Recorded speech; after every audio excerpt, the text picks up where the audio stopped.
பல நேரங்களில் தாவேகாவினர் திணறினாலும், ஆனால் சமீப நாட்களாக பார்க்கும்போது திமுகவினரை பார்த்தீங்கன்னா ஒரு லெஃப்ட் ஹேண்டில் டீல் பண்ணுற அளவுக்கு வந்து ஒரு பெரிய சட்டமன்றத்தை பற்றிய புரிதலும் பக்குவமும் இவர்களுக்கு ஏற்பட்டுச்சு அப்படின்ட்டு நான் நினைக்கிறேன். விஜய் வந்து இன்னைக்கு அரசியலுக்கு வந்து ஜெயிச்சிட்டாருங்கிறதுனால எந்த நடிகர் வந்தாலும் அரசியலுக்கு வந்து ஜெயிச்சிட முடியுங்கிறது ஒரு என்ன சொல்கிறது, ஒரு அபத்தமான எண்ணமாக தான் நான் பார்க்குறேன். என்ன காரணம், விஜய்ங்கிறது வந்து ஒரு அல்டிமேட். அவர் வந்து பார்த்திங்கன்னா ஒரு நிகரற்ற நடிகர் தான். எம்ஜிஆர், ரஜினி, அடுத்து விஜய். படம் பார்த்த பலரும் சொன்னது என்னென்னா அது ஒரு மொக்க படம் அப்படின்னாங்க. எல்லாத்துக்கும் மேலே அந்த படம் வந்து இணையத்தில் திருட்டுத்தனமாக லீக் ஆகி 1 கோடி 1.5 கோடி பேர் பார்த்துட்டாங்க. அப்படிப்பட்ட ஜனநாயகன் படம் தமிழ்நாட்டில் கிட்டத்தட்ட 80 கோடிக்கு மேலே சேர்ந்து அப்படின்னா அப்போ விஜய் மற்ற நடிகர்களோட எவ்வளோ உயரத்தில் இருக்கிறார் அப்படி. தனுஷுடைய அரசியல் இங்கே எடுபடாதுன்னு நம்ம சொல்கிறதுக்கு காரணம், அவர் மேலே நமக்கு விமர்சனம், அவர் அரசியலுக்கு வரக்கூடாது அல்லது அவர் மீது காழ்ப்புணர்ச்சி, அதெல்லாம் அர்த்தம் இல்லை. விஜய் தான். எல்லாரும் விஜய் ஆக்கிட முடியாது.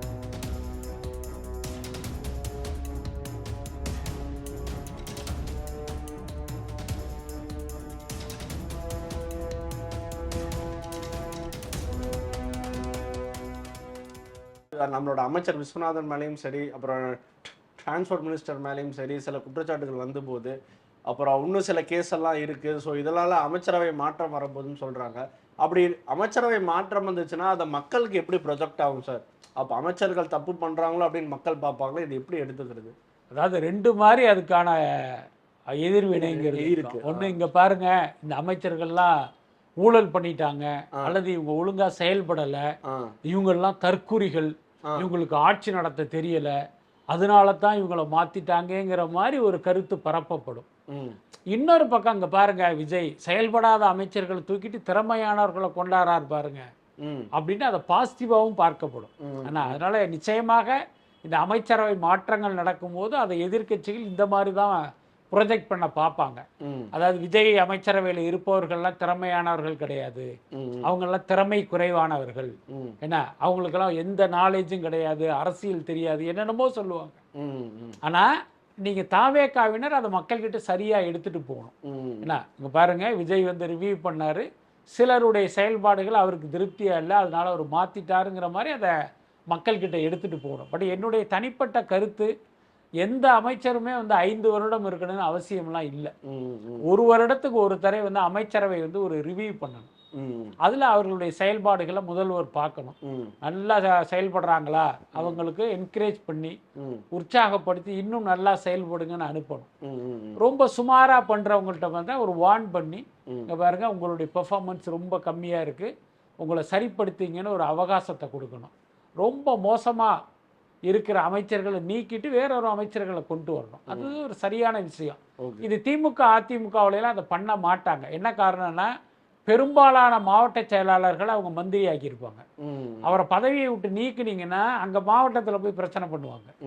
அப்போ இவங்களை கையில் வச்சுக்கணும் அப்படின்னா அவங்க என்ன தப்பு பண்ணாலும் இவங்களை நீக்காமல் இருக்கணும். அதனால தான் அவ்வளோ பெரிய ஊழல் நடப்பதற்கு அடிப்படையான காரணம்.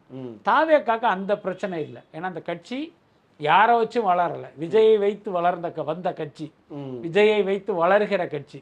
அதனால் நீங்கள் யாருக்கும் பயப்படணும்னு அவசியமே இல்லை. தப்பு பண்ணிட்டாங்கன்னா இம்மீடியட்டாக அவர்கள் மீது நடவடிக்கை எடுக்கணுங்கிறது ஒரு நல்ல விஷயம். ஏன்னா அப்படி பண்ணும்போது மக்கள் அதை கரெக்டாக புரிஞ்சுக்குவாங்க. இங்கே பாருங்க, விஜய் வந்து ஒரு நல்லாட்சி கொடுக்கணும்னு நினைக்கிறாரு, அதில் ஒருத்தர் தப்பு பண்ணவுன்னா உடனே அவர் நீக்கினார் பாருங்கன்னு மக்கள் பேசுவாங்க. அதனால அது ஒன்றும் ஒரு பெரிய விஷயம் இல்லை சார். அடுத்தடுத்து சிக்க போகக்கூடிய முன்னாள் அமைச்சர்கள் யாராக இருப்பாங்க? ஏன்னா நீ சட்டசபையில் எம்ஆர் பன்னீர்செல்வம் சொல்லியிருப்பாரு, KNருக்கு 1000 ஏக்கர் இருக்கு, 1000 மாடு இருக்கு, எருமை இருக்கு அப்படின்ற மாதிரி சொல்லியிருப்பாரு. ஸோ உடனே இவர் ஆப்போசிட்ல இருந்து செங்கோட்டையன் அவர் எழுந்திரிச்சு சொல்லியிருப்பாரு, இப்படி அவசரப்பட்டு மாட்டி விட்டீங்களே அப்படின்னு. இது ஜோக்கா இருந்தால் கூட இதுக்கு பின்னாடி ஒரு உண்மை இருக்குன்றதை நாம் புரிஞ்சுக்கணும். அப்போ இருக்குன்றதை அவங்களே சொல்கிற மாதிரி தான் இது 1000 ஏக்கர் இருக்குது அப்படின்னு. ஸோ அடுத்தடுத்து சிக்கக்கூடிய அமைச்சர்கள் யாராக இருப்பாங்க? இல்லை, அந்த யூகத்தை வந்து நம்ம சொல்ல முடியாது. பட் அதே நேரம் இந்த 1000 ஏக்கர் என்பது மிக மிக ஒரு குறைவான நம்பராக தான் நான் பார்க்குறேன். 1 லட்சம் ஏக்கர்னு சொன்னால் ஓரளவு நம்புற மாதிரி இருந்திருக்கும். ஓகே. அவரும் கூட தன்னுடைய நண்பரை சிக்க வைக்க கூடாதுங்கிறதுனால ரொம்ப குறைவா குறைவா 1000 ஏக்கர்னு சொன்னதா தான் நான் நினைக்கிறேன். எல்லாருக்கும் தெரிந்த உண்மை. திமுக ஆட்சி காலத்தில் அமைச்சராக இருந்த ஒவ்வொருவருக்குமே மினிமமா 1,00,000 கோடிக்கு மேல சொத்து இருக்கும். பத்திரிகையில் வர செய்திகளை எல்லாம் பார்த்தா அப்படிதான் மக்கள் நினைப்பாங்க. ஸோ அப்படி இருக்கும்போது இது எல்லாருக்குமே தெரிந்த உண்மை தானே அது. ஓகே. அதுக்கடுத்து பார்த்தீங்கன்னா இப்போதைக்கு நீங்கள் சொல்ற மாதிரி சட்டசபைங்கிறது அந்த பிரச்சனைகளை பேசுகிற இடமாக மட்டும் இல்லாமல் கொஞ்சம் டைம் பாஸ் பண்ணுகிற இடமாவும் அது மாறிக்கிட்டு இருக்கு. ஸோ அதில் தெரித்து விழுந்த வார்த்தைகள் தான் இது எல்லாமே. சார் ஒன்றும் இல்லை, நம்மளோட ஆக்டர் அனுஷ் அவர்கள் அரசியலுக்கு வரப்போறான்றது எல்லாருக்குமே புரிஞ்சுக்கிட்டாங்க.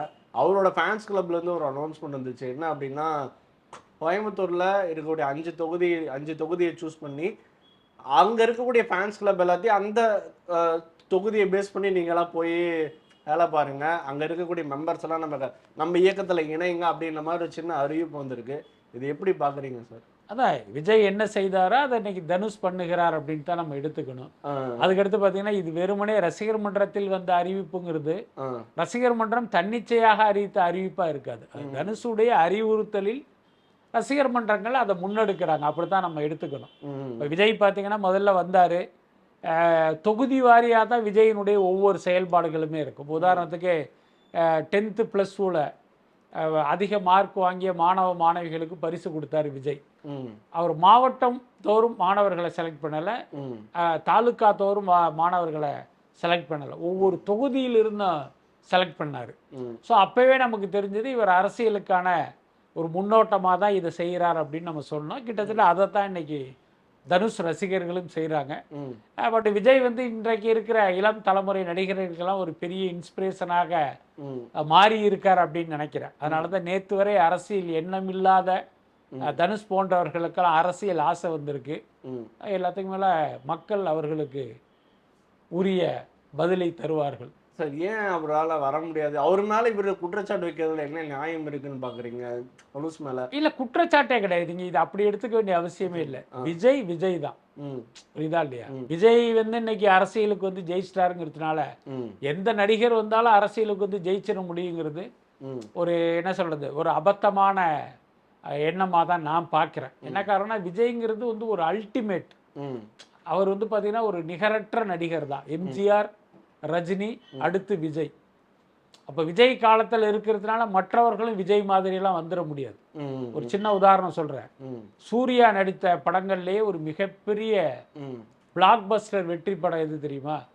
சமீபத்தில் வந்த கருப்புன்னு வச்சுக்கோங்க. அந்த படத்தினுடைய தமிழ்நாடு ஷேர் வந்து ஒரு 78 கோடி ரூபா. ரைட்டா? விஜய் நடித்த ஜனநாயகன் படம் சமீபத்தில் வெளியானது. அதுக்கு வந்து ஒரு பெரிய ரிப்போர்ட்லாம் இல்லை. படம் பார்த்த பலரும் சொன்னது என்னன்னா அது ஒரு மொக்க படம் அப்படின்னாங்க. எல்லாத்துக்கும் மேலே அந்த படம் வந்து இணையத்தில் திருட்டுத்தனமாக லீக் ஆகி 1 கோடி 1.5 கோடி பேர் பார்த்துட்டாங்க. அதுக்கப்புறம் அந்த படம் வந்து ஒரு ஏ சர்டிஃபிகேட் படம். அந்த படம் ஒரு 3 மணி நேர படம். இந்த மாதிரி ஜனநாயகன் குறித்து நீங்கள் பாசிட்டிவாக சொல்வதை விட நெகட்டிவான விஷயங்கள் தான் அதிகம். அப்படிப்பட்ட ஜனநாயகன் படம் தமிழ்நாட்டில் கிட்டத்தட்ட 80 கோடிக்கு மேலே ஷேர் கொடுக்குது. யோசிச்சு பாருங்க, ஒரு நடிகருடைய பிளாக் பஸ்டர் வெற்றி படம் கொடுத்த ஷேரை விட விஜயினுடைய சுமாரான ஒரு படம் கொடுக்குற ஷேருங்கிறது அதிகமாக இருக்குது. லீக்கான படம் அப்படின்னா அப்போ விஜய் மற்ற நடிகர்களை விட எவ்வளோ உயரத்தில் இருக்கிறார் அப்படிங்கிறத நம்ம புரிஞ்சுக்கணும். அதனால அவருக்கு கிடைத்த வெற்றி எல்லாருக்கும் சாத்தியம் இல்லை. ஓகே, அதை வச்சு தான் நம்ம சொல்கிறோம் தனுஷுடைய அரசியல் இங்கே எடுபடாதுன்னு நம்ம சொல்கிறதுக்கு காரணம் அவர் மேலே நமக்கு விமர்சனம், அவர் அரசியலுக்கு வரக்கூடாது அல்லது அவர் மீது காழ்ப்புணர்ச்சி, அதெல்லாம் அர்த்தம் இல்லை. விஜய் தான், எல்லாரும் விஜய் ஆக்கிட முடியாதுன்னு நம்ம சொல்கிறோம். சார் அந்த அனௌன்ஸ்மெண்ட்டை விட்டு ரொம்ப நாள் ஆகுது, இன்னும் அவர் யாருமே கிரிட்டிசைஸ் பண்ணவே இல்லை. அது ஏன் சார்? விஜய் அவர்கள் அரசியலுக்கு வராருன்னு தெரிஞ்சு திமுக, அதிமுக, நாம் தமிழர், விசிகா எல்லாரும் போட்டு அடின்னு நடிச்சாங்க. இன்னைக்கு தனுஷ் அவர்கள் யாருமே கேள்வி கேட்கல. அதுவே ஒரு மிகப்பெரிய சந்தேகத்தை உண்டு பண்ணுது. அது என்ன நோக்கமா இருக்கும்? விஜய் அவர்கள் ஆட்சியை விட்டு நீக்கணுன்றதுக்காக இவர் வராரா, இல்லை இவரு முதல்வர் ஆகணுன்றதுக்காக வராரா? முதல் கேள்விக்கு பதில் சொல்லிடுறேன். விஜயை விமர்சித்தவர்கள் ஏன் தனுஷை விமர்சிக்கலைன்னா, விஜயை ஏன் விமர்சிச்சாங்க? விஜய் அரசியலுக்கு வந்தா அரசியல்ல நமக்கு சமாதி கட்டிடுவார்னு திமுக பயந்தது, நாம் தமிழர் கட்சி பயந்தது, அதிமுக பயந்தது. அதே மாதிரி அவர் அரசியலுக்கு வந்த பிறகு அவங்க பயந்த மாதிரியே நடந்துருச்சு. இந்த கட்சிகள் எல்லாத்துக்குமே சமாதி கட்டிட்டாரு. அதனால அன்னைக்கு அவருடைய அரசியலை எல்லாருமே எதிர்த்தாங்க. தனுஷை பொறுத்த வரைக்கும் அப்படி கிடையாது. தனுஷ் அரசியலுக்கு வருவதால் யாருக்குமே எந்த நஷ்டமே இல்லை. என்ன அதனால அவங்க யாருமே அதுக்கு பெருசா ரியாக்ட் பண்ணல. அதுதான் காரணம். மற்றபடி தனுஷை இவர்கள் விமர்சிக்காமல் இருப்பதற்கு வேறு காரணம் இருப்பதாக எனக்கு தெரியல. ஓகே, அதனால இவர் முதல்வராக வாய்ப்பே இல்லைன்ற மாதிரி தோணுதுங்களா உங்களுக்கு? ஏன்னா ஆமாம், அதுல மாற்றமே இல்லை. ஓகே, அரசியலில் விஜய் அடைந்த வெற்றி தனுஷுக்கு கிடைக்கவே கிடைக்காது. அதுல மாற்றம். அதோட அர்த்தம் என்னன்னா, நம்ம அவரை வந்து குறைச்சி மதிப்பிடுறோம் அல்லது அவர் அவமானப்படுத்துறதா யாரும் எடுத்துக்க வேண்டியதில்லை. விஜய்க்கு என்ன ஃபேன் ஃபாலோவிங் இருக்குங்கிறது நமக்கு தெரியும். தனுஷுக்கு என்ன ஃபேன் ஃபாலோவிங் இருக்குங்கிறது நமக்கு தெரியும். பொதுமக்கள் கிட்ட விஜய்க்கு என்ன மாதிரி பேர் இருக்குங்கிறது தெரியும். தனுஷுக்கு என்ன மாதிரி பேர் இருக்குங்கிறது நமக்கு தெரியும். ஸோ அந்த ஒப்பீட்டளவில் சொல்றோம், இவரால் வந்து அரசியலில் பெரிய வெற்றியை அடைய முடியாது. Okay sir. விசிகா கட்சியில் ஆலூர் ஷானவாஸ் அவர் சமயமாக ஒரு கருத்து சொல்லியிருக்காரு. விசிகா கட்சி இப்போ தாவேக்காவோட தான் இருக்காங்க. அவரு பேசுறாரு, அவங்க போயிட்டாங்கன்றதுக்காக நான் தாவேக்கு சப்போர்ட் பண்ண முடியாது, எனக்குன்னு ஒரு கொள்கை இருக்கு. இவ்வளோ வருஷமா திமுக சப்போர்ட் பண்ணிட்டு நான் எப்படி உடனே 2 நாள்ல எப்படி நான் தாவேக்காக்கு பேச முடியும் அப்படின்ற மாதிரி கேட்குறாரு. சார், இந்த பேச்சு எப்படி பார்க்குறீங்க? விசிகாவோட ஸ்டாண்ட் எப்படி பார்க்குறீங்க? அவரோட கட்சியில் கூட முக்கியமான நபரையே அவங்களால கண்ட்ரோல் பண்ண முடியல, இந்த பக்கம் கொண்டு வர முடியல. ஸோ விசிகாவோட ஸ்டாண்ட் ஆலூர் ஷானவாஸ் எப்படி பார்க்குறீங்க? இல்லை, கட்சியினுடைய ஸ்டாண்டுங்கிறது என்ன? அரசியல் சூழலுக்கு ஏற்ப வந்து அவங்க ஒரு முடிவு எடுக்கணும். அந்த மாதிரி ஒரு முடிவு எடுத்து அவங்க தாவேக்கா அமைச்சரவைக்குள்ளேயே போயிட்டாங்க. அந்த கட்சியை சேர்ந்த ஒருவரும் கட்சி என்ன நிலைப்பாட்டை எடுக்குதோ அந்த நிலைப்பாட்டை தான் அவர் எடுத்து ஆகணும். ஏன்னா அந்த கட்சிக்குள்ள இருந்தீங்கன்னா அதுதான் இது கட்சியுடைய கொள்கையை நீங்க ஃபாலோ பண்ணணும், கட்சியினுடைய நிலைப்பாட்டை நீங்க பின்பற்றணும். இல்ல கட்சி எப்படி போனாலும் பரவாயில்ல, நான் வந்து என்னுடைய கொள்கைப்படி தான் இருப்பேன் அப்படின்னு சொல்றதை எப்படி ஏற்க முடியும்? அதாவது ஆலூர் ஷானவாஸை பொறுத்த வரைக்கும் ஒரு திமுக அனுதாபி. கடந்த 5 வருடங்களாக திமுகவுக்கு ஒரு பெரிய அளவுல ஆதரவு நிலைப்பாட்டில் இருந்தாரு. காரணம், விசிகாவும் திமுக கூட்டணியில் இருந்தது. இன்னைக்கு விசிக தாவேகா கூட்டணிக்குள் போயிருக்கும் போது இவரும் அந்த நிலைப்பாட்டை தானே எடுத்திருக்கணும். அப்ப இவர் வந்து தாவேக்காவை எதிர்க்கிறார் அப்படின்னா அப்ப விஜய்க்கு இவருக்கும் பர்சனலா ஏதாவது ஒரு கோபதாபங்கள் இருக்கா அப்படின்னு தான் கேட்க தோணுது. ஏன்னா ஒருவேளை நீங்க வந்து உங்களுக்கு அதுல உடன்பாடு இல்லை அப்படின்னா நீங்க அந்த கட்சியிலிருந்து விலகி உங்களுடைய நிலைப்பாட்டை நீங்க உறுதியா இருக்கணும். மற்றபடி ஒரு கட்சியில் இருந்து கொண்டே கட்சிக்கு எதிராக மாறாக பேசுவதுங்கிறத ஏற்க முடியாது. ஒரு உதாரணத்துக்கு சொல்றேன், இப்ப ஒரு இடைத்தேர்தல் வருதுன்னு வச்சுங்களேன். இந்த இடைத்தேர்தலில் ஆலூர் ஷானவாஸ் நான் வந்து விசிகா தாவேக்காவுக்கு பிரச்சாரம் பண்ண மாட்டேன், எனக்கு வந்து திமுக கொள்கை மீது தான் உடன்பாடு, நான் திமுகவுக்கு தான் பிரச்சாரம் பண்ணுவேன்ட்டு போவதை ஏற்க முடியுமா? விசிகா தொண்டர்கள் ஏற்பாங்களா? விசிகா கட்சி தலைமை ஏற்குமா? நிச்சயமா ஏற்காது. அப்ப நீங்க விசிகாவுடைய செயல்பாடுகளில் என்ன அல்லது இன்றைய நிலைப்பாட்டில் உங்களுக்கு உடன்பாடு இல்லை அப்படின்னா நீங்க அந்த கட்சியிலிருந்து விலகி வருவதுதான் சரியாக இருக்கும். மற்றபடி அந்த கட்சிக்குள் இருந்துகிட்ட எனக்கு வந்து இது உடன்பாடு இல்லை, நான் அதை பண்ண மாட்டேன்னு சொல்றதை எப்படி ஏற்க முடியும்? இதுவும் சமூக வலைதளம் பார்க்கறதா விஜய் அவர்கள் வந்து திருமாவளவன் மேலேயே சில அதிருப்தியில் இருக்கிறதாலாம் பார்க்க முடியுது. ஏன்னா ப்ரெஸ் மீட்ல நமக்கு மொத்தமாக சப்போர்ட் பண்ண மாட்டேன்றாரு, கொஞ்சம் விலகியே இருக்காரு, நம்ம கிட்ட இருந்து ஒட்ட மாட்டேன்றாருன்ற மாதிரிலாம் ஒரு தகவல் போயிட்டு இருக்கு. அப்படி இருக்குன்னு நீங்க நினைக்கிறீங்களா? இல்லை, அரசியலில் என்ன வேணாலும் இருக்கலாம், அது முக்கியம் இல்லை. தாவேக ஆட்சி நடப்பதற்கு சில கட்சிகளுடைய ஆதரவு வேணும். அதில் ஒரு கட்சியாக விசிகா இருக்கு. அவர்களுக்கு ஆதரவு தேவைப்படும் போது நீங்கள் ஆதரவு கொடுத்தீங்கனாலே உங்க வேலை முடிஞ்சிடுச்சு. அதுக்கு தான் உங்களுக்கு ஒரு அமைச்சர் பதவியை கொடுத்துருக்காங்க. மற்றபடி திருமாவளவன் வந்து விஜய் குறித்து என்ன நினைக்கிறார், அவர் மீது வந்து இவர் பாசத்தை பொழியணும்லாம் யாரும் எதிர்பார்க்கல, விஜயும் எதிர்பார்க்க மாட்டார், அது அவசியமும் இல்லை. அதே நேரம் தாவேகா குறித்து நீங்கள் பொதுவெளியில் தாவேகா அரசு குறித்து பொதுவெளியில் வந்து நீங்க ஒரு மோசமான விமர்சனத்தை செய்யும் போது அது விஜயை வருத்தப்படவோ கோபப்படவோ வைக்கும். எனக்கு தெரிஞ்ச அப்படி ஒரு தீவிரமான விமர்சனத்தை இவர் இது வரைக்கும் முன் வைக்கல. சப்போர்ட் பண்ணாம இருக்கிறதே அவங்க அதிருப்தியா தான் இருக்கின்ற மாதிரி இல்ல. ஒரு கூட்டணிக்குள் இருப்பதாலே நீங்க டெய்லி போய் ஐயா வணக்கம் உங்க ஆட்சி நல்லாட்சி தான் நடக்குதுன்னு ஏதாவது நீங்க சொல்லிக்கிட்டுலாம் இருக்க முடியாதுல்ல, அது அவசியமும் இல்லை. ஒருவேளை ஜெயலலிதா கருணாநிதி போன்றவர்கள் அதை வேணா விரும்புவாங்களே தவிர விஜய் வந்து அப்படியெல்லாம் விரும்புகிற ஒரு நபர் இல்லை. அதனால அது பெரிய விஷயம் இல்லை. இப்ப பாமக உள்ள வர மாதிரி எல்லாம் சொல்றாங்க, அதுவும் பேசுறாங்க, விசிகா வெளியே போவோம். ஏன்னா அதுக்கேற்ற மாதிரி அன்புமணியும் சரி, அவரோட சௌமியா அன்புமணியுமே சரி, தாவே காட்சியை பத்தி ஏதாவது சொல்லிட்டே இருக்காங்க, புகழ்ந்து பேசுறாங்க, எல்லாம் ஏதாவது ஐடியா கொடுக்குறாங்க.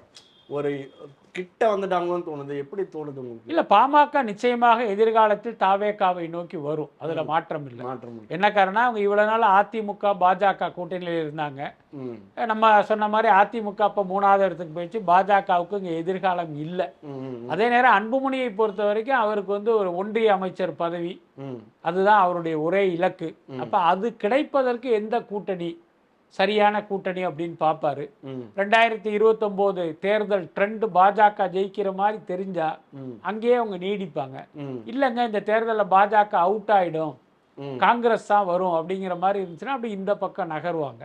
ஸோ அதற்கு தோதாக தாவேகாவோட ஒரு இணக்கமான ஒரு உறவை வந்து அவங்க மெயின்டைன் பண்ணிட்டு இருக்காங்க. ஒரு கடுமையான விமர்சனத்தை எல்லாம் முன்வைக்காம அந்த விமர்சனங்களே பார்த்தீங்கன்னா இப்படி மயிலிறகால் வருடி கொடுக்குற மாதிரியான ஒரு விமர்சனத்தை, என்ன காரணம் நாங்களும் வந்து அந்த கட்சி எதுக்குறோம் பாருங்கன்னு காட்டுறதுக்காக பண்ணிட்டு இருக்காங்க. அதனால அந்த மக்களவை தேர்தல் நெருங்கும் போது தான் பாமகவுடைய உண்மையான நிலைப்பாடே தெரியும். ஓகே. விஜய் அவர்களுக்கு என்ன சொல்ல, தமிழக முதல்வர்கள் என்ன சொல்ல ஆசைப்படுறீங்க? ஏன்னா இவ்வளோ அந்த சட்டமன்ற இதுவும் முடிஞ்சிருச்சு. இதுக்கப்புறம் எப்படி இருக்கும்னு நினைக்கிறீங்க? ஏன்னா ஒவ்வொரு வாக்குறுதியுமே அவர் ஒன்றும் பண்ணலை. என்ன சொல்லணும்னு நினைக்கிறீங்க? இல்லை, நான் அதான் ஏற்கனவே சொன்ன மாதிரி தேர்தலில் கொடுத்த வாக்குறுதிகளை உடனடியாக நிறைவேற்றணும்னு அவசியம் இல்லை. ஏன்னா அவர்களுடைய நிதி ஆதாரங்களை எல்லாம் கருத்தில் கொண்டு தான் அதை பண்ண முடியும்.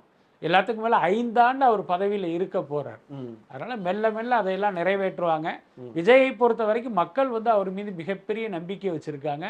அந்த நம்பிக்கையில் தான் அவருக்கு வந்து பெருவாரியான மக்கள் வந்து வாக்களிச்சிருக்காங்க. ஸோ அவர்களுக்கு நீங்கள் வந்து ஒரு நல்லாட்சியை, அவர்கள் திருப்தி அடைகிற ஒரு ஆட்சியை கொடுக்கணும். ஆனால் அப்படி இருக்குதா அப்படின்னா முழுமையாக நம்ம சொல்ல முடியல. இப்போ உதாரணத்துக்கு டெல்டா மாவட்டங்களில் இன்னைக்கு குடிநீர் தட்டுப்பாடு மிகப்பெரிய பிரச்சனையா இருக்கு. சமீபத்தில் கேள்விப்பட்டிருப்பீங்க, திருத்துறைப்பூண்டி எம்எல்ஏ அவருடைய தலைமையில் பார்த்தீங்கன்னா இந்த குடிநீர் பிரச்சனைக்காக திருத்துறைப்பூண்டி ஏரியாவில் ஒரு மிகப்பெரிய ஆர்ப்பாட்டமும் போராட்டமும் நடத்துறாங்க.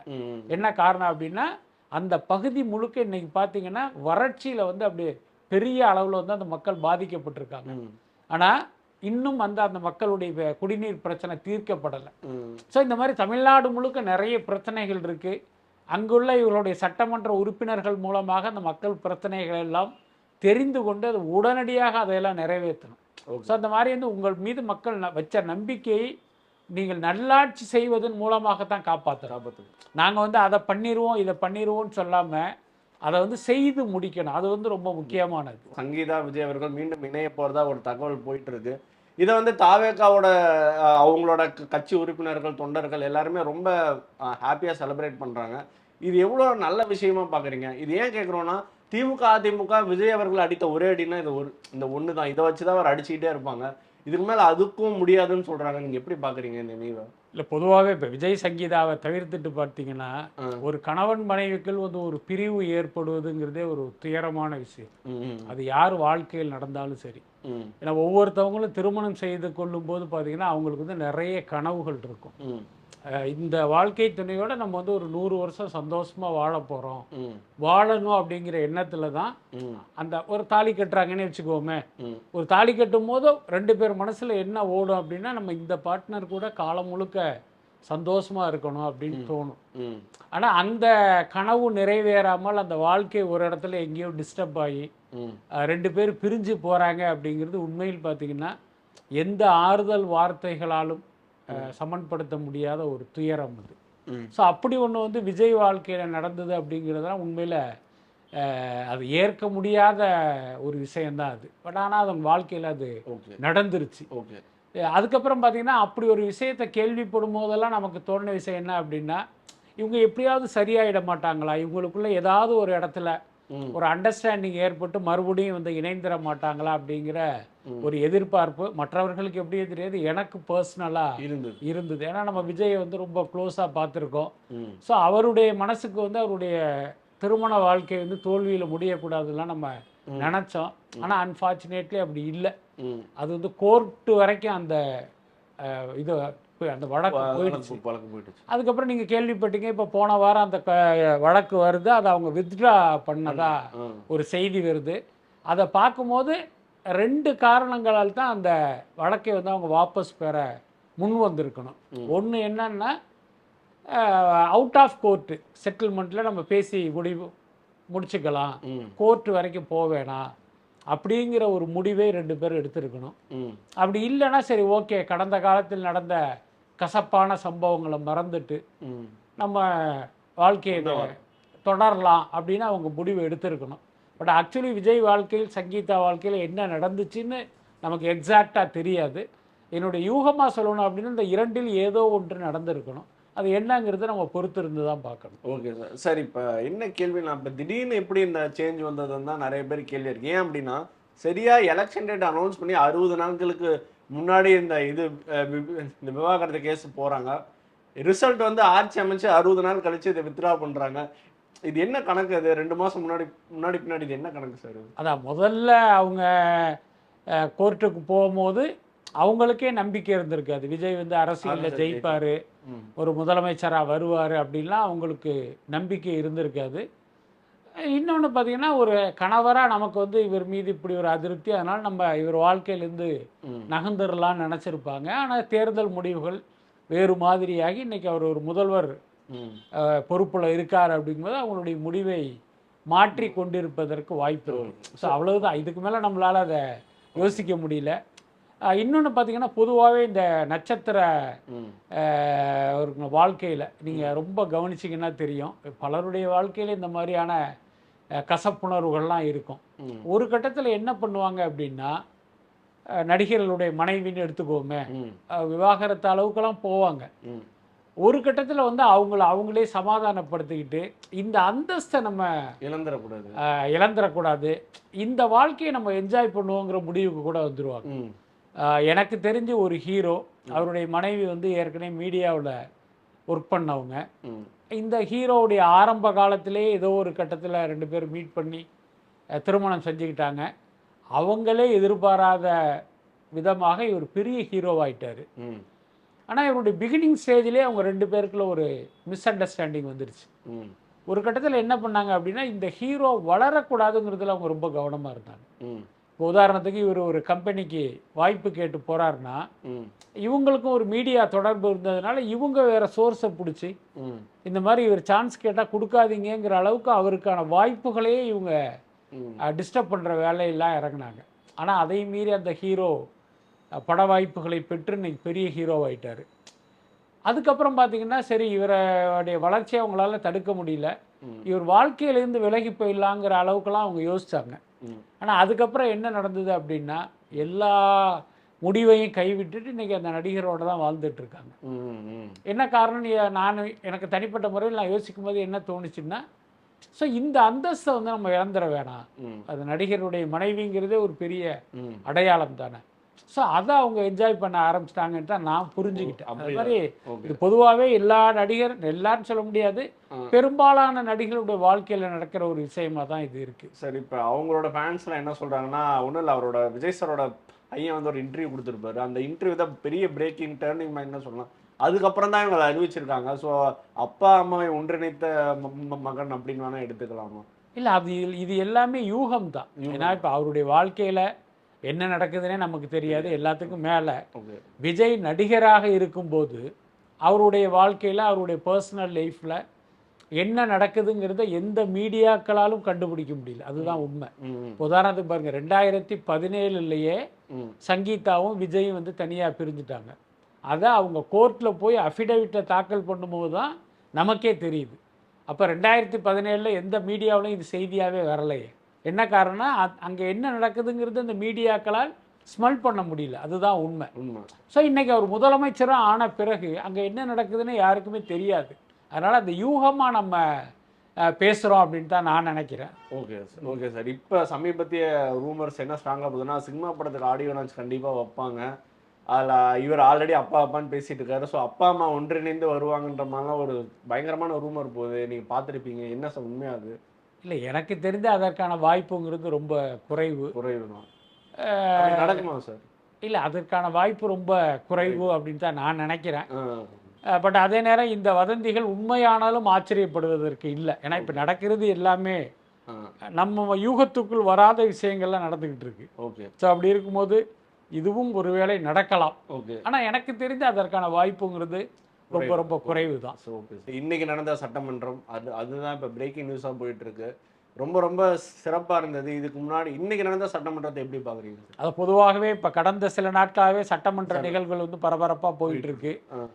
பல நேரங்களில் தாவேகாவினர் திணறினாலும், ஆனால் இப்போ சமீப நாட்களாக பார்க்கும்போது திமுகவினரை பார்த்தீங்கன்னா ஒரு லெஃப்ட் ஹேண்டில் டீல் பண்ணுற அளவுக்கு வந்து ஒரு பெரிய சட்டமன்றத்தை பற்றிய புரிதலும் பக்குவமும் இவர்களுக்கு ஏற்பட்டுருச்சு அப்படின்ட்டு நான் நினைக்கிறேன். உதாரணத்துக்கு இன்னைக்கு நம்ம ரொம்ப ரசித்த விஷயம் என்ன அப்படின்னா, அறநிலைத்துறை அமைச்சர் ரமேஷ் உடைய பேச்சு. எம்ஆர்கே பன்னீர்செல்வம் பார்த்தீங்கன்னா முன்னாள் வேளாண்மைத்துறை அமைச்சர், அவர் விவசாயத்தை பற்றி ஒரு பெரிய லெக்சர் அடிக்கிறாரு. இவர் எல்லாத்தையும் கேட்டுட்டு முக்கியமான ஒரு விவசாயியை விட்டுட்டீங்களே, கரும்பு தோட்டத்தில் காங்கிரீட் போட்டு நடந்த விவசாயியை விட்டுட்டீங்களேன்னு ஒரு கமெண்ட் அடிச்சாரு. அது பார்த்தீங்கன்னா உண்மையிலேயே சட்டசபையே சிரிச்சு மாளல் அப்படி ஆயிடுச்சு. என்ன காரணம்னா, மு.க. ஸ்டாலின் முதலமைச்சராக இருக்கும்போது ஒரு கரும்பு தோட்டத்துக்குள்ளே போகிறாரு. அங்கே பார்த்தீங்கன்னா சிமெண்ட்டு காங்கிரீட் போட்டிருக்கு இவர் நடந்து வர்ற பகுதிகள் எல்லாம்.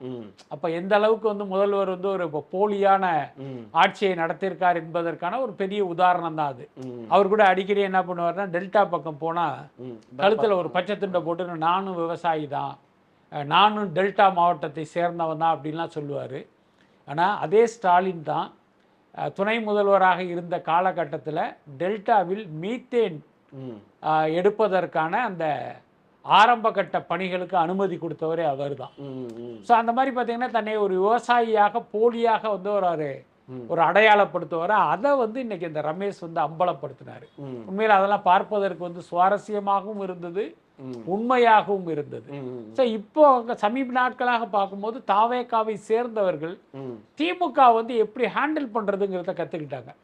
உதாரணத்துக்கு புஷியானது கொஞ்சம் அப்பாவியான ஒரு மனுஷன், ஆனா அவரே கூட பாத்தீங்கன்னா ரொம்ப ஈஸியா வந்து இவர்களை எல்லாம் எதிர்கொள்ள தொடங்கிட்டாரு. ஆனா இதையெல்லாம் பார்க்கும்போது தாவேகா அமைச்சர்கள் மீதும் எம்எல்ஏக்கள் மீது ஒரு நம்பிக்கை வர்ற மாதிரி இருக்கு. Okay sir. சார் அடுத்து விஜய் அவர்களோட செயல்பாடு எப்படி பார்க்குறீங்க? சட்டமன்றம் முழுக்க போன சட்டசபை, இந்த சட்டசபை எப்படி பார்க்குறீங்க? அதில் விஜயனுடைய செயல்பாடு வந்து எனக்கு உண்மையிலே பார்த்தீங்கன்னா அவரிடம் ஒரு உயரிய பண்பு வெளிப்படுவதாக தான் நான் நினைக்கிறேன். உதாரணத்துக்கு பாருங்க, இதற்கு முன் நடந்த காலகட்டத்தில் ஒரு முதலமைச்சர் அவைக்குள்ள வருவாங்க, அவர்களுடைய இருக்கையில் நின்று இப்படி ஒரு வணக்கம் இப்படி ஒரு வணக்கம் வச்சுட்டு உட்காந்துருவாங்க. ஆனால் நீங்கள் கவனிச்சு பாருங்க, விஜய் வந்து அப்படி உள்ள கொஞ்சம் தூரம் வாக் பண்ணி இந்த பக்கம் அந்த பக்கம் ஒரு 360 டிகிரி எல்லாரையும் கவர் பண்ணி எல்லாரையும் வணங்கிட்டு அவருடைய இடத்துல வந்து உட்காருவார். இன்னைக்கு அதே மாதிரி பண்ணுறாரு. யாரோ ஒருத்தர் என்னமோ சொல்கிறாரு, அப்புறம் பதறி போய் நேராக அவர் கிட்ட போய் அவருக்கு ஒரு வணக்கத்தை வச்சுட்டு வந்து உட்கார்றாரு. ஸோ இந்த மாதிரி இதெல்லாம் பார்க்கும்போது இதுவரை நாம் காணாத காட்சிகளா இருக்கு. ஓகே, ஏன்னா அதெல்லாம் உண்மையிலே ஒரு பெரிய விஷயம். அதே மாதிரி பாத்தீங்கன்னா எந்த காழ்ப்புணர்ச்சியும் இல்லாம இன்னைக்கு பாருங்க, எம்ஆர்கே பன்னீர்செல்வம் பேசுறாரு. அவர் வந்து ஒரு எதிர்கட்சியை சேர்ந்த எம்எல்ஏ, முன்னாள் அமைச்சர். அவர் பேசுறதுல அந்த பேச்சில் இருக்கிற நகைச்சுவை வந்து அப்படி ரொம்ப ஒரு ரசிக்கிற மனநிலையில ஒரு வாய் விட்டு சிரிச்சு அதெல்லாம் ரசிக்கிறாரு. நீங்க ஜெயலலிதா ஆட்சி காலத்துல எல்லாம் பாத்தீங்கன்னா எய்தாப்புல வந்து துரைமுருகன்லாம் பயங்கர நகைச்சுவையாக பேசும்போது கூட அவங்க உருன்னு உட்காந்துருப்பாங்க. ஸோ அப்படியெல்லாம் இல்லாம ரொம்ப அந்த இயல்பா இருக்கிறது இருக்குல்ல, அதெல்லாம் பார்க்கறதுக்கு உண்மையிலேயே நமக்கே மகிழ்ச்சியா இருக்கு. ஸோ அடுத்த தமிழக முதல்வர் விஜய் அவர்கள் இன்னைக்கு ஒரு தமிழ் தாய் வாழ்த்தை பாடணும்னு சொல்லி ஒரு இது அஃபர்மேஷன் போட்டிருக்காரு. இது எப்படி சார் பார்க்குறீங்க? இந்த தீர்மானத்தை எப்படி பார்க்குறீங்க? ஆனால் அந்த தீர்மானத்தை எப்படி பார்க்குவோம் என்பதை தாண்டி தமிழ்நாட்டில் தமிழ்தாய் வாழ்த்தை முதலில் பாடணும் அப்படின்னு ஒரு தீர்மானம் போடுகிற நிலைமைக்கு நாம் தள்ளப்பட்டோம்னு நினைச்சா உண்மையிலே வைத்தறிச்சலா தான் இருக்கு. பட் ஆனால் பாஜக ஒன்றியத்தை ஆள்கிற வரை இது போன்ற சோதனைகள்லாம் வரத்தான் செய்யும். அதை எப்படி எதிர்கொள்வது அப்படிங்கிறது தானே ரொம்ப ரொம்ப முக்கியம். இப்ப ஒன்றிய அரசு சொல்லிட்டாங்க, அதனால அவங்க சொன்னதை அப்படியே நம்ம கேட்கணும் அப்படின்னு அந்த அடிமை மனோபாவத்தில் அதை அப்படியே ஃபாலோ பண்றதா இல்லாம, இது தமிழ்நாட்டுக்குன்னு ஒரு விஷயம் இருக்கு, நாங்க அப்படிதான் பண்ணுவோம் அப்படின்னு உறுதியா இருக்கிறது இருக்குல்ல, அது வந்து உண்மையிலே வந்து ஒரு பாராட்டத்தக்க ஒரு முயற்சி தான் அது. ஏன்னா இவ்வளவு நாள் நீங்க தாவேக்காவை திமுக என்ன சொல்லி விமர்சனம் பண்ணாங்க, இங்க பாருங்க தமிழ்நாட்டுல தமிழ்தாய் வாழ்த்தை 3ஆவதா பாடுறாங்க, அதுக்கு வந்து தாவேக்கா வந்து எந்த எதிர்ப்பும் தெரிவிக்கல, இவர் வந்து பாஜகவுடைய பி டீமு, பாஜகவுக்கு பயப்படுறாருலாம் சொன்னாங்க. ஆனால் இன்னைக்கு பார்த்தீங்கன்னா அவங்க ஒரு தீர்மானமாகவே அதை எடுத்துட்டு வர்றது அப்படிங்கிறத மூலமாக திமுகவுடைய குற்றச்சாட்டையே பொய்யாக்கி இருக்காங்க. அது உண்மையிலே ஒரு பாசிட்டிவான விஷயம்தான். அதே மாதிரி இந்த சட்டமன்றத்தில் நடந்த இன்னொரு முக்கியமான விஷயம்னா, உதயநிதி கேட்டிருப்பாரு, நீங்கள் ஒன்றும் இல்லை, அந்த சார்லஸ் மார்ட்டின் அவர்கிட்ட இருந்து ஒரு 1000 கோடி வந்ததை கேட்டிருப்பாரு. இந்த ஒரு ஹீட்டடான ஆர்குமெண்ட் எப்படி பார்க்குறீங்க? ஏன்னா 2 பேரும் மாற்றி மாற்றி உண்மையை தான் பேசிக்கிட்டாங்க. ஸோ இது எப்படி பார்க்குறீங்க? அதான் பொதுவாகவே சொல்கிறேன், தொழிலதிபர்களிடம் ஒரு பக்கம் நன்கொடைங்கிற பேரில் கையேந்திட்டு திருப்பி வந்து அவர்களையே விமர்சனம் பண்றது வந்து ஒரு சரியான போக்கு இல்லை. இப்ப திமுகவை எடுத்துக்கிட்டீங்கன்னா ஒரு பக்கம் லாட்டரி மார்ட்டின் கிட்ட 600 கோடி 700 கோடின்னு பணத்தை வாங்கிடுறாங்க. இன்னொரு பக்கம் ஒரிஜினா பார்த்தீங்கன்னா இவர் லாட்ரி மார்ட்டினுடைய மருமகன், இவங்க மக்கள் பணத்தை கொள்ளையடிச்சு தான் இவர் இவ்வளோ பெரிய ஆளாயிட்டான்னு விமர்சனம் பண்ணுறாங்க. அது உண்மைதான், அதில் மாற்றம் இல்லை. ஏன்னா லாட்டரி மூலம் சம்பாதித்த பணம்ங்கிறது ஒரு வகையில் இல்லை, எல்லா வகையிலும் அது மக்களை சுரண்டி மக்களை கொள்ளையடித்து சேர்த்த பணம் தான். ஆனால் அப்படி சேர்த்த பணத்தையே நீங்கள் வந்து நன்கொடை வாங்குறீங்க அப்படின்னா அப்போ அது குறித்து விமர்சிக்கிற யோக்கியதையே நம்ம இழந்துடுறோம். ஒரு பக்கம் அவங்க கிட்ட கை நீட்டி காசை வாங்கிட்டு இன்னொரு பக்கம் நீ வந்து லாட்டரியில கொள்ளையடிச்சு சம்பாரிச்ச அப்படிங்கிறத எப்படி ஏற்க முடியும்? அதனாலதான் ஒரிஜினா கேட்கிறாரு, ஆமாப்பா அப்படிப்பட்ட இடத்துல நீங்க எதுக்குப்பா நன்கொடை வாங்குனீங்கன்னு கேட்கிறாரு. உடனே இவர் வந்து இல்ல நீங்க ஏன் கொடுத்தீங்கன்னு கேட்கிறாரு. அது ஒரு நல்ல ஆர்கியூமெண்ட் தான் அது. அதே நேரம் அந்த ஒரிஜினாவுடைய துணிச்சலை வந்து நம்ம பாராட்டணும்.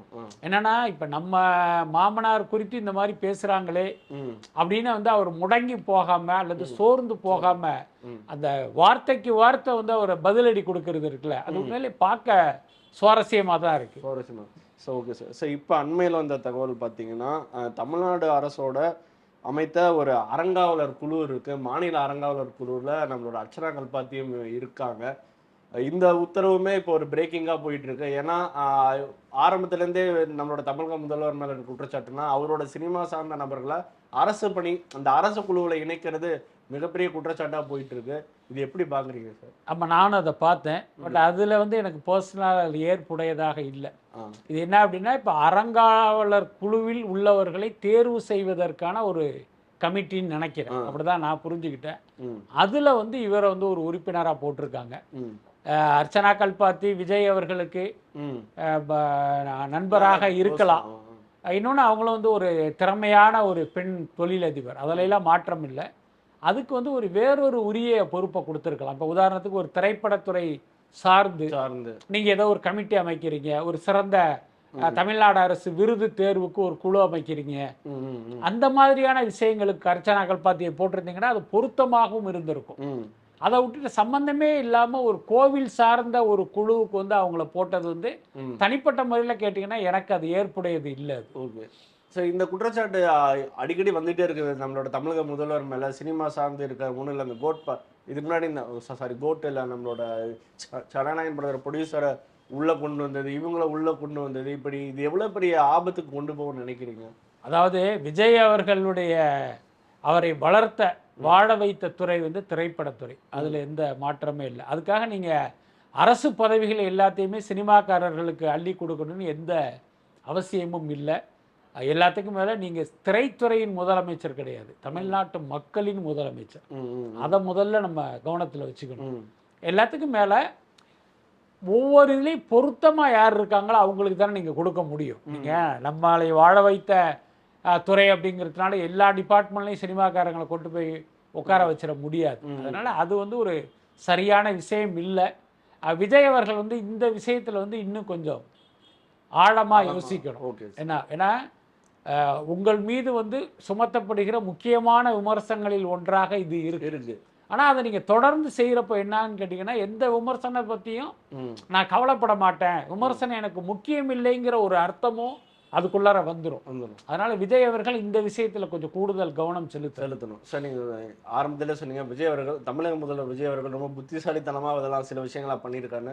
சரி, இப்போ அடுத்து அவர் பண்ணக்கூடிய தவறுகள்லாம் பேசும்போது இன்னொன்று இல்லை, இன்னைக்கு எம்ஆர்கே பன்னீர்செல்வம் பேசியிருப்பாரு, வந்து 3 மாசம் தானப்பா இருக்கு, இன்னும் போக போக இந்த இதோட உங்களுக்கு என்ன ஸ்ட்ரகிள் உங்களுக்கு புரியும், என்ன கஷ்டம்னு உங்களுக்கு புரியும், ஆட்சியை நடத்துறதே ரொம்ப சிரமமா இருக்கும், இனிமேல் தெரியும் உங்களுக்கு சொன்னாரு. ஸோ இதுக்கப்புறம் எவ்வளோ பெரிய சிக்கல்கள்லாம் விஜய் தமிழக முதல்வருக்கு இருக்குன்னு நினைக்கிறீங்க? ஏன்னா அவங்க அறிவிச்ச திட்டங்கள் எதுவுமே இன்னும் செயல்பாட்டுக்கு வரல. பல்வேறு முக்கிய திட்டங்கள் இன்னும் வரல. 6 சிலிண்டரு, அப்புறம் தமிழ்நாடு முழுக்க டிராவல் பண்ணுறதுக்கு விமனுக்கு ஃப்ரீ பஸ்ஸு, அதெல்லாம் முக்கிய திட்டங்கள் இன்னும் வரல. 2500 ரூபா கொடுக்கணும்னு சொன்னாங்க, அதுவும் வரல. இனிமேல் எவ்வளோ சிக்கலாக இருக்கும்னு நினைக்கிறீங்க? பொதுவாக புரிஞ்சுங்க, இந்த தேர்தல் வாக்குறுதிகளாக அறிவிக்கிற திட்டங்கள் எல்லாவற்றையும் உடனே நிறைவேற்றணும்னு அவசியம் இல்லை. என்ன, எல்லாவற்றையும் நிறைவேற்றணும்னு அவசியம் இல்லை. கடந்த காலங்களில், கடந்த தேர்தல்களில் திமுகவும் சரி அதிமுகவும் சரி எவ்வளவோ தேர்தல் வாக்குறுதி கொடுத்துருக்காங்க. அதில் எத்தனை வாக்குறுதிகளை போய் நிறைவேற்றுறாங்கன்னு பார்த்தீங்கன்னா மிக மிக சொற்பமாக தான் இருக்கும். தேர்தலில் வெற்றி பெறுவதற்காக ஒரு அறிவிப்பை விட்டுருவாங்க. நம்ம ஏற்கனவே பல பேட்டிகளில் சொல்லியிருக்கோம். மகளிருக்கு 2500 இருக்கட்டும், 6 சிலிண்டராக இருக்கட்டும், நிச்சயமாக தாவேக அரசு நிறைவேற்றும். எப்போ நிறைவேற்றும் அப்படின்னா, இப்போ 2029 மக்களவை தேர்தல் நெருங்குவதற்கு முன்பு ஏதாவது ஒரு விஷயத்தை நிறைவேற்றுவாங்க. அடுத்து 2031 தேர்தல் நெருங்கும் போது இன்னொன்று நிறைவேற்றுவாங்க. புரியுதா இல்லையா? எல்லாத்துக்கும் மேலே அவங்க அறிவிச்சிட்டாங்க. ஆனால் உள்ளே வந்த பிறகு தான் அந்த நிதி ஆதாரம் ரொம்ப கம்மியாக இருக்குது. இதெல்லாம் பண்ணோம்னா நமக்கு மிகப்பெரிய நிதிச்சுமை ஏற்படுங்கிற யதார்த்தம் அவங்களுக்கு புரிஞ்சிருக்கும். அப்போ என்ன பண்ணுவாங்க, அடடா இப்போ நிறைவேற்ற முடியல, அப்போ இதை கொஞ்சம் லேட்டாக பண்ணுவோம் அப்படின்னு அதை வந்து போஸ்ட்போன் பண்ணி வைப்பாங்க. அவ்வளவுதான். அதுக்கப்புறம் எம்ஆர்கே சுட்டி காட்டின மாதிரி ஆட்சி நடத்துறதுங்கிறது அவ்வளவு லேசுப்பட்ட காரியம் இல்லை. அது வந்து ரொம்ப கடினமான விஷயம்தான். ஆனால் இன்னைக்கு இந்த தாவேக அமைச்சர்கள் மற்றவர்கள்லாம் நடந்து கொள்வதெல்லாம் பார்க்கும்போது இந்த லேர்னிங் ப்ராசஸாக அவங்க ரொம்ப கரெக்டாக கற்றுக்கிட்டு இருக்காங்கன்னு தான் நமக்கு தோணுது. ஆனால் நிச்சயமாக எதிர்காலத்தில் இதெல்லாம் வந்து அதில் தேர்ச்சி பெற்று பயிற்சி பெற்று ஒரு சிறப்பான ஆட்சியை கொடுப்பாங்க. அப்படித்தான் நான் நினைக்கிறேன். நேற்று பார்த்தோம்னா ஒரு அசம்பாவிதம் வந்திருக்கோம். பட் ஆனால் எல்லாரும் எஸ்கேப் ஆகிட்டாங்கன்னு தான் சொன்னோம். நம்மளோட ஹிப்ஹாப் தமிழாவோட இசை நிகழ்ச்சி நம்மள ஃபீனிக்ஸ் மாலில் ஏற்பாடு பண்ணியிருந்தாங்க. பட் ஆனால் கட்டுக்கடங்காத கூட்டம், சண்டே ஈவினிங் வர எல்லாரும் எஸ்கேப் ஆகிட்டாங்கன்னு தான் சொல்லணும். இது எப்படி பார்க்குறீங்க? எல்லாரும் என்ன சொல்கிறாங்கன்னா விஜய் ஆட்சியில் ஒழுங்காக பார்க்கல அப்படின்ற மாதிரிலாம் சொல்கிறாங்க. நீங்கள் எப்படி பார்க்குறீங்க? இல்லை, விஜய் ஆட்சி, திமுக ஆட்சி, அதிமுக ஆட்சின்னு இதை பார்க்க வேண்டிய அவசியம் இல்லை. பொதுவாகவே இது போன்ற மால்களில் இந்த மாதிரியான நிகழ்ச்சி நடத்துவதற்கு அனுமதிக்கக்கூடாது. என்ன, இப்போ பாருங்கள், ஹிப்ஹாப் ஆதியுடைய நிகழ்ச்சிக்கு இவ்வளவு கூட்டம் வரும் அப்படின்னு யாருமே எதிர்பார்த்துருக்க மாட்டாங்க. நிச்சயம் நிகழ்ச்சியை ஏற்பாடு செய்தவர்களும் சரி, அந்த மால் நிர்வாகம் சரி, இவ்வளோ பெரிய கூட்டம் வரும்னு நினச்சிருக்க மாட்டாங்க. அவங்கள பொறுத்த வரைக்கும் என்ன நினச்சா, ஹிப்ஹாப் ஆதி ஒரு ஹீரோ, வளர்ந்து வருகிற ஹீரோ, ஒரு இசையமைப்பாளர், அவருக்கான கூட்டங்கிறது இவ்வளவு தான் வரும் அப்படின்னு கணித்து தான் அந்த இடத்துல நடத்துறதுக்கு பர்மிஷன் கொடுத்துருக்காங்க. ஆனால் நேற்று வந்த கூட்டத்தை பார்த்தீங்கன்னா கட்டுக்கடங்காத கூட்டம். மால் உள்ள மட்டும் இல்லை, நீங்கள் மாலுக்கு வெளியே கிட்டத்தட்ட வேளச்சேரியே வந்து டிராஃபிக் ஜாம் ஆயிடுச்சு. ஸோ அந்த அளவுக்கு கூட்டம் திரண்டு இருக்குங்கும் போது அப்போ இந்த இதுக்கு மக்கள் எவ்வளவு பேர் வருவாங்கங்கிறத யாராலையுமே கணிக்க முடியும். அப்படி இருக்கும்போது பொதுவாகவே இது போன்ற மக்கள் கூடுகிற இடங்கள்ல இந்த மாதிரியான நிகழ்ச்சிகளுக்கு அனுமதியே கொடுக்கக்கூடாது. நீங்கள் ஹிப்ஹாப் ஆதியாக இருக்கட்டும், யாராக இருக்கட்டும், இதுக்குன்னே நிறைய இடங்கள்லாம் இருக்குது. இப்போ ஒய்எம்சிஏ கிரவுண்டாக இருக்கட்டும், இல்லை ஒரு ஆதித்யாராம் இடமா இருக்கட்டும், அந்த மாதிரியான இடங்களில் நீங்கள் நிகழ்ச்சியை நடத்திட்டு போங்க. அங்கே போகிற ஒருத்தன் அந்த நெரிசலில் சிக்கினா அல்லது அவனுக்கு ஏதோ ஒரு அசம்பாவிதம் அப்படின்னா அதுக்கு அவன் தான் ரெஸ்பான்சிபிலிட்டி. ஏன்னா இப்படியெல்லாம் நடக்கும்னு தெரிஞ்சு தான் அவன் அங்கே போயிருக்கான். ஆனால் நீங்கள் ஒரு மாலில் நடக்கும்போது ஒருத்தன் அங்கே இருக்கிற மாலில் ஷாப்பிங் பண்ண போன ஒருத்தனும் கூட இந்த கூட்டத்தில் சிக்குவதற்கு வாய்ப்பு இருக்குது.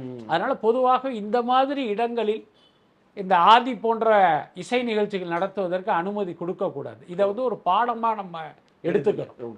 நேற்று பார்த்தோம்னா முக்கியமான விஷயம் நடந்திருக்கு. நம்மளோட தமிழக முதல்வரோட தலைமையில் பாராளுமன்றத்தில் யார் யார் மெம்பராக இருக்காங்களோ, உறுப்பினராக அவங்க எல்லாரையும் கூப்பிட்டு ஒரு சின்ன மீட்டிங் மாதிரி நடந்திருக்கு. என்னன்னா, நம்ம எல்லாருக்குமே தெரியும், அந்த டீலிமிட்டேஷன் வந்து ஸ்டாப் பண்ணணும் அப்படின்றதுக்காக ஒரு மீட்டிங்கு. முக்கியமான விஷயம் என்னன்னா, திமுக போகலை. இது எப்படி எடுத்துக்கிறது திமுக போகலன்றது?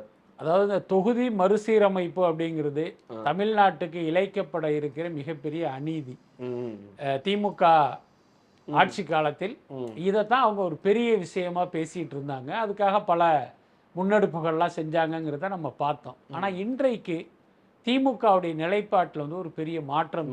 அதோட அர்த்தம் என்ன அப்படின்னா, திமுக கூட்டணியில் இருந்த காங்கிரஸ் வந்து தாவேகா பக்கம் போயிடுச்சு. அதனால இந்தியா கூட்டணியில் இருந்து திமுக வெளியாகிடுச்சு. இப்போ நேஷனல் பாலிடிக்ஸ்ல கவனிச்சிங்க அப்படின்னா, ஒன்று என்டிஏல இருக்கணும் அல்லது இந்தியா கூட்டணியில் இருக்கணும். இப்போ இந்தியா கூட்டணியில் திமுக இல்லை. அப்போ அடுத்து இவங்க எங்கே போவாங்க அப்படின்னா என்டிஏக்குள்ளே தான் போவாங்க.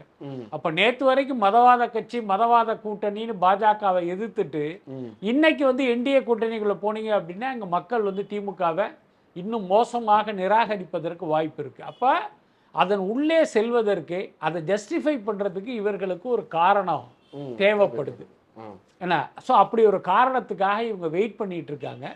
இப்போ அந்த டீலிமிட்டேஷன் வரும்போது என்ன ஆகுது அப்படின்னா, நீங்கள் தாவேகாவை தான் நான் ஆதரிக்கணும். தமிழ்நாட்டை ஆதரிப்பதுங்கிறது தாவேகாவை ஆதரிப்பது தான். ஆனால் இன்றைக்கு தாவேகாவால் தோற்கடிக்கப்பட்ட நிலையில் இருக்க திமுக வந்து அதை பண்ணாது.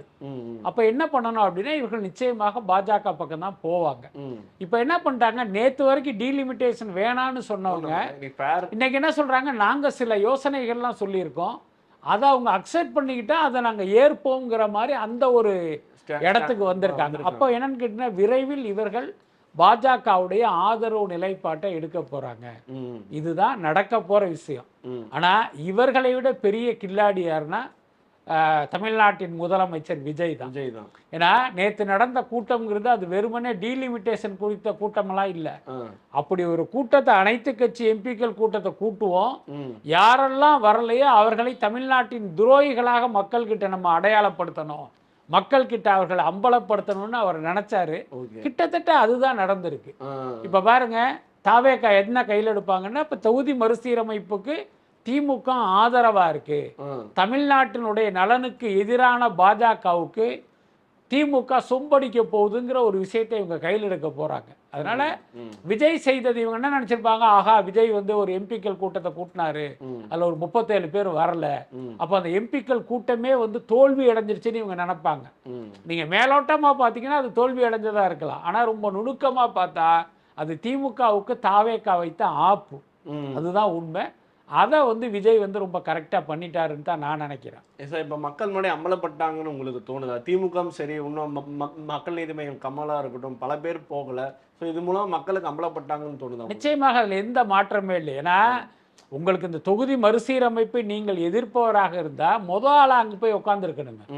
இன்னொன்று, நீங்கள் இப்போ கர்நாடகா போன்ற மாநிலங்கள்லாம் பாருங்கள், கேரளா போன்ற மாநிலங்கள்லாம் பாருங்கள், அரசியல் வேற, ஆனா அந்த மாநில நலன்னு வரும்போது எல்லா கட்சியும் ஒன்னா இருப்பாங்க. கர்நாடகாவில நீங்க பார்க்கலாம், காவிரி பிரச்சனை வந்துச்சுன்னா அங்க பாஜகவும் கிடையாது, காங்கிரஸும் கிடையாது, கர்நாடக கட்சிகள் அவ்வளவுதான். ஆனா தமிழ்நாட்டில் மட்டும்தான் எல்லா விஷயத்திலும் இந்த கட்சிகள் பார்த்தீங்கன்னா தனித்து அப்படி பிரிஞ்சு நிற்பாங்க. இந்த விஷயத்திலே அவங்க பிரிஞ்சு நிற்கிறாங்க, அதுதான் விஷயம். அதனால திமுக மட்டும் இல்லை. சரி, இப்போ இது மூலமா திமுகவும் பாஜகவும் இணைந்தால் அது அவங்களோட அரசியல் எதிர்காலம் என்ன ஆகும் நினைக்கிறீங்க? ஏன்னா இன்னைக்கு விஜய் ஆல்ரெடி செம்ம ஸ்ட்ரென்த்தில் இருக்காரு, பலத்தோட இருக்காரு, எல்லா அலைன்ஸுமே அவர்கிட்ட போயிட்டாங்க. இப்போ திமுக வந்து ஒரு அலைன்ஸ் தேவைப்படுற இடத்துல இருக்காங்க, ஆனால் பாஜகவோட அலைன்ஸ் வைக்கிறதுலாம் அது எவ்வளோ பெரிய ஆபத்தாக முடியும்? இல்லை, ஆபத்தும் கிடையாது, ரிஸ்க்கும் கிடையாது. ஏன்னா அரசியலில் வந்து என்ன வேணாலும் நடக்கலாம். எல்லாத்துக்கு மேலே இந்த மாதிரி அணி மாறுவதற்காகவே இங்கே சில வார்த்தைகள்லாம் இங்கே இருக்குது. அரசியலில் நிரந்தர எதிரியும் இல்லை, நிரந்தர நண்பனும் இல்லை. அது அநேகமாக இது யார் கண்டுபிடிச்சதுன்னா அநேகமாக திமுக காரங்களாக தான் இருக்கும். ஏன்னா நம்ம அப்பப்போ மாறுவோம், அப்போ வந்து மக்கள் முன்னால் இப்படி ஒரு ஐட்டத்தை தூக்கி போடணுங்கிறதுனால இந்த வார்த்தையெல்லாம் அவங்க கண்டுபிடிச்சிருப்பாங்க. அதுக்கு அடுத்து கடந்த காலத்திலும் திமுக வந்து பாஜகவோட கூட்டணி வச்சிருக்கு, பாஜகவுடைய அமைச்சரவையிலும் திமுக வந்து அங்கம் வகிச்சதெல்லாம் நம்ம பார்த்துருக்கோம்.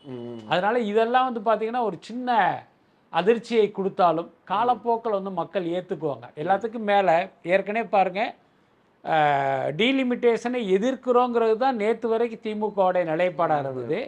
இப்போ பார்த்தீங்கன்னா அதில் உள்ள அம்சங்களையெல்லாம் நாங்கள் பார்த்துட்டு முடிவு பண்ணோன்னு சொல்கிறாங்கல்ல, இப்படி தான் அந்த அங்கே போகிறோங்கிறத வந்து அப்படி மெல்ல மெல்ல வந்து வெவ்வேறு வார்த்தைகளில் இவங்க ரெஜிஸ்டர் பண்ணிக்கிட்டே இருப்பாங்க. அதனுடைய அர்த்தம் என்னன்னா, தமிழ்நாட்டு மக்களுக்கு ஒரு பெரிய அதிர்ச்சியை கொடுத்துடக்கூடாது, அப்படி மெல்ல மெல்ல அதை நார்மலைஸ் பண்ணிட்டு ஒரு நாள் அந்த பக்கம் பாஞ்சிருவாங்க. எல்லாத்துக்கும் மேலே அடுத்து தமிழ்நாடு சந்திக்க போகிற தேர்தல் அப்படிங்கிறது உள்ளாட்சி தேர்தலை விட்டுருங்க, 2029 நாடாளுமன்ற தேர்தல் தான்.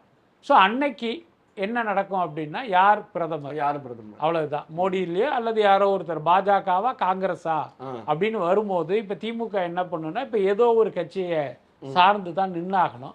அப்போ அது பாஜக அப்படின்னு அவங்க முடிவெடுத்துட்டாங்கன்னா இப்பையிலிருந்தே அதை நோக்கி அவங்க நகர தொடங்குவாங்க. ஸோ அப்போ இந்த டீலிமிட்டேஷனுங்கிற ஒரு விஷயத்தை இவர்கள் பாஜக பக்கம் சாய்வதற்கான ஒரு வாய்ப்பாக பயன்படுத்திக்க போகிறாங்க. அதனால இது திமுக மேலே வந்து ஒரு பெரிய விமர்சனமாக மாறுமா, அதனால் அந்த கட்சி தொண்டர்கள் வந்து வருத்தப்படுவாங்களா அப்படிங்கிறதுலாம் அவசியமே கிடையாது. திமுகவை நுணுக்கமாக கவனித்தவர்களுக்கு தெரியும், திமுக வந்து அப்பப்போ தன்னுடைய நிலைப்பாட்டை மாற்றிக்கொள்கிற ஒரு கட்சி தான். நம்ம ஏற்கனவே பல இன்டர்வியூவில் சொல்லியிருக்கோம். இந்திரா காந்தி மதுரைக்கு வரும்போது அவர் மீது கல்வீச்சு நடத்தியது திமுக தான். அதே இந்திரா காந்தியோடு கூட்டணி அமைத்த பிறகு நேருவின் மகளேவா நிலையான ஆட்சியை தா அப்படின்லாம் கருணாநிதி பேசியிருக்காரு. அதனால இது இவங்களுக்கு புதுசு இல்லை. ஓகே, இந்த தலைமுறை வாக்காளர்களுக்கு வேண்டுமானால் அது புதுசா இருக்கலாம். ஓகே, திமுக பாஜக இணைந்தா மீண்டும் ஆட்சியை பிடிக்க முடியுமா? அடுத்து 31லயும் அவங்க தான் இருக்க போறாங்க. ஏன்னா காங்கிரஸ் விஜய் அவர்களை விட்டு வரமாட்டாங்க. ஸோ அவங்க இணைந்தா ஆட்சியை பிடிக்க முடியுமா? ஏன்னா ஒவ்வொரு நாளும் அவங்க ஒரு அதிருப்தியில் இருக்காங்க. விஜய் அவர்களை முதல்வர் சீட்டில் பார்க்கறதே அவங்களுக்கு மிகப்பெரிய ஒரு இதுவாக தான் இருக்குது. ஸோ அவங்க ஆட்சியை பிடிக்கணுன்ற இதில் தான் வேகத்தில் தான் இருப்பாங்க. 31 அவங்களால ஆட்சியை பிடிக்க முடியுமா? நிச்சயமாக முடியாது. அதில் எந்த மாற்றமும் இல்லை. ஏன்னா இன்னைக்கு அதிமுகவுடைய படு தோல்விக்கு அந்த கட்சி 3வது இடத்திற்கு தள்ளப்பட்டதற்கு பாஜக கூட்டணி தான் முக்கியமான காரணம். பாஜகங்கிறது ஒரு மதவாத கட்சி மட்டும் இல்லை, தமிழ்நாட்டு மக்களுக்கு ஒவ்வாத ஒரு கட்சி. தமிழ்நாட்டையும் ஒரு என்ன சொல்றது, ஒரு பிரிவினையால் இது பண்றதுக்கான ஒரு முயற்சி எடுக்கிற ஒரு கட்சி இது. அது மக்களுக்கு தெரியும். அதனால தான் பாஜகவோட கூட்டணி சேர்ந்தார்கள்ங்கிற ஒரே காரணத்தினால தான் மக்கள் அதிமுகவை இன்னைக்கு 3வது இடத்துக்கு தள்ளி இருக்காங்க. அப்ப அதே பாஜகவோட திமுக கூட்டணி அமைத்து தேர்தலை சந்தித்தா என்ன நடக்கும்? திமுக வேணும் அதே மாதிரி 3வது இடத்துக்கு வேணா போகும். மற்றபடி பார்த்தீங்கன்னா பாஜக திமுக கூட்டணியால் 2031 தமிழ்நாட்டில் ஆட்சியை பிடிக்க முடியாது. இன்னொரு பக்கம் விஜய் பார்த்தீங்கன்னா யாருடைய தயவும் இல்லாமல் வெறுமனா அந்த நடிகர் என்கிற அந்த அடையாளத்தை மட்டும் வைத்து சந்தித்த தேர்தலிலேயே முதல் தேர்தலிலேயே 108 இடங்களை பிடித்து இன்னைக்கு முதலமைச்சர் நாற்காலியில் உட்கார்ந்துருக்காரு. 2031 தமிழ்நாட்டில் ஒரு ஆட்சியை கூட 5 ஆண்டுகள் ஆட்சி செய்த ஒரு கட்சியினுடைய தலைவராக தேர்தலை சந்திப்பார். அப்போ இந்த 5 ஆண்டு காலத்தில் பார்த்தீங்கன்னா தாவேகா மக்களிடம் ஒரு நல்ல பெயர் வாங்கிய ஒரு கட்சியாக இருக்கும் பட்சம் ஸோ அந்த கட்சியினுடைய வெற்றிங்கிறது மிகப்பெரிய அளவில் இருக்கும். அதனால ஆமாம், அதில் மாற்றமே இல்லை. எனக்கு தெரிந்த 2031 தாவேகா வெற்றி பெற தான் அதிக வாய்ப்பு இருக்கு. பட் நம் கணிப்பை மீறி இந்த 5 ஆண்டு காலத்தில் அவர்கள் ஒரு மோசமான ஆட்சியை கொடுத்தால், ஒருவேளை திமுக ஆட்சியை மிஞ்சுகிற அளவுக்கு ஊழல், ஸோ இந்த மாதிரியான குற்றச்சாட்டுகள் ஏற்பட்டால் தவிர மற்றபடி பார்த்தீங்கன்னா தாவேகாவுக்கு தோல்வி இல்லை, அப்படிதான் நான் நினைக்கிறேன். ஓகே சார், இப்போ நேற்று அந்த மீட்டிங் நடந்த வச்சு திமுக காரங்களாம் கிண்டல் பண்ணுறாங்க. ஒரு எம்பி கூட தாவேகா கிட்டல, அவங்க எப்படி இதெல்லாம் பண்ணுவாங்கன்றது தான் பெரிய கிண்டலாகவே இருக்குது. ஆல்மோஸ்ட் எல்லாருக்கும் தெரியும் மற்ற கட்சிகளோட எம்பிக்கள் வச்சு தான் நடத்தியிருக்காரு. பட் ஆனால் இந்த கிண்டல் இருக்குது. 2029 விஜய் அண்ட் காங்கிரஸ் சேர்றாங்க, தமிழக முதல்வர் காங்கிரஸ் சேர்றாங்க, எவ்வளவு எம்பிக்கள் வருவாங்க? இல்ல நிச்சயமாக இந்த மாதிரி இவருடைய ஆட்சி நடக்கும் பட்சம், இப்ப திமுகவெல்லாம் எப்படி ஒரு ஸ்வீப் பண்ணாங்களோ அதே மாதிரி தாவேகாவும் நாடாளுமன்ற தேர்தலில் 39 தொகுதிகளை பெறுவதற்கு வாய்ப்பு இருக்கு. அதுல எந்த மாற்றமே இல்லை. அதுக்கடுத்து பாத்தீங்கன்னா இப்ப காங்கிரஸ் அவங்க கூட இருக்காங்க. இன்னைக்கு பாத்தீங்கன்னா அதிமுக ஒரு பலமிழந்த கட்சியா மாறிடுச்சு. திமுக மீதான அந்த ஊழல் விஷயங்கிறது நாடாளுமன்ற தேர்தலின் போதும் மக்களுக்கு ஞாபகத்தில் இருக்கும். அதனால நிச்சயமாக நாடாளுமன்ற தேர்தலில் தாவேகா கூட்டணிக்கு தான் பெரும்பாலான இடங்கள் கிடைக்கும். அதுல எந்த மாற்றமும் இன்னைக்கு 20 பேரை வச்சுக்கிட்டு இவங்க இப்போ எம்பி ஒரு எம்பி கூட இல்லாம இவங்க எம்பிக்கள் கூட்டம் நடத்துறாங்கன்னா இவங்க கிண்டல் பண்றாங்க. அது ஒரு அர்த்தமற்ற கூட்டணி, புரியுதா இல்லையா? 57 பேர்ல 37 பேர் உங்க பக்கம் இருக்காங்க, 20 பேர் இந்த பக்கம் இருக்காங்க. என்ன அப்ப பார்லிமெண்ட்ல பாத்தீங்கன்னா ஒரு வாக்கெடுப்பு நடக்குது அப்படின்னா அந்த 20 பேருடைய வாக்குகளும் முக்கியம் தானே. அப்ப அவங்க கிட்ட இந்த நிலைமையை அவங்க கிட்ட டிஸ்கஸ் பண்றது சரியான விஷயம் தானே. அதை எப்படி இவங்க கேலி பண்ண முடியும்னு எனக்கு புரியுது. அதே மாதிரி ஆதரவு நான் சொல்றாரு, தமிழக முதல்வர் விஜய் அவர்கள் சொல்லக்கூடிய நபர் தான் 2029 பிரதமரா இருப்பாருன்னு சொல்றாங்க. இதுக்கான வாய்ப்புகள் எப்படி இருக்குன்னு பாக்குறீங்க? இல்லை, நான் பேச்சுக்கு சொல்கிறேனே, ஒரு 40 தொகுதி தாவேகா கூட்டணிக்கு கிடைக்குதுன்னு வச்சுக்கோமே. அப்போ அவர் பார்த்தீங்கன்னா ஒரு முக்கியமான நபராகத்தானே இருக்க முடியும். இப்போ யார் ஒரு கூட்டணி மந்திரி சபை வருது, அப்போ யார் பிரதமர் அப்படின்னு ஒரு டிஸ்கஷன் நடக்கும்போது 40 எம்பிக்களை கையில் வச்சிருக்கிற ஒரு கட்சி அதை டிசைட் பண்ணுறதுக்கான வாய்ப்பு இருக்குல்ல. அதனால் அது அரசியலில் என்ன வேணாலும் நடக்கும்.